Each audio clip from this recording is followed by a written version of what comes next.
Bonjour, voici comment inscrire vos élèves à l'aide d'un code sur votre cours Classroom. Donc, c'est une méthode qu'on peut employer lorsqu'on a plusieurs élèves. Idéalement, il faudrait qu'ils aient un appareil devant eux pendant qu'on soit en classe. Comme ça, ben, on peut s'assurer que les élèves se sont bel et bien inscrits à notre cours.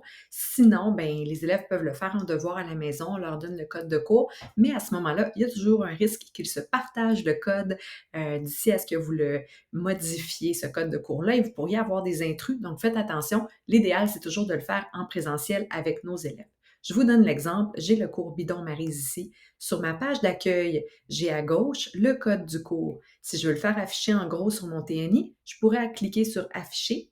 Le code va s'inscrire ici, donc mes élèves n'auront qu'à prendre en note ce code et lorsqu'ils vont vouloir s'y inscrire, alors je vais basculer ici sur un compte élève. Voilà. Mon élève, donc, va venir ici sur son petit plus en haut, rejoindre un cours, et c'est là que mon élève va venir entrer le code du cours que j'avais préalablement inscrit au EPI ou au TNI. Voilà.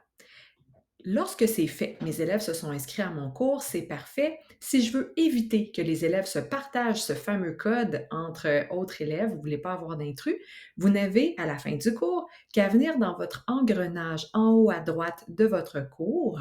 Donc ici, admettons que ce serait mon groupe 1.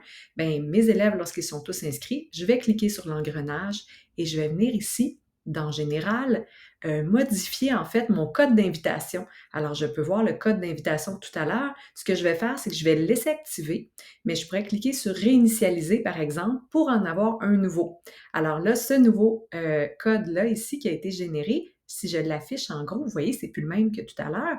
Et là, ben, les nouveaux élèves qui voudraient essayer de s'inscrire avec le code que j'ai donné déjà à mes élèves ne pourraient plus le faire. Ce que je pourrais faire aussi tout simplement, donc ça, c'est très sécuritaire parce qu'à ce moment-là, si j'ai un élève qui était absent aujourd'hui, il arrive demain dans ma classe, je vais lui donner personnellement le nouveau code de cours. Sinon, je peux tout simplement venir désactiver le code.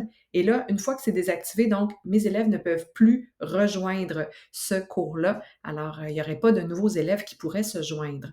Donc, voilà, j'espère que ça vous sera utile pour inscrire vos élèves.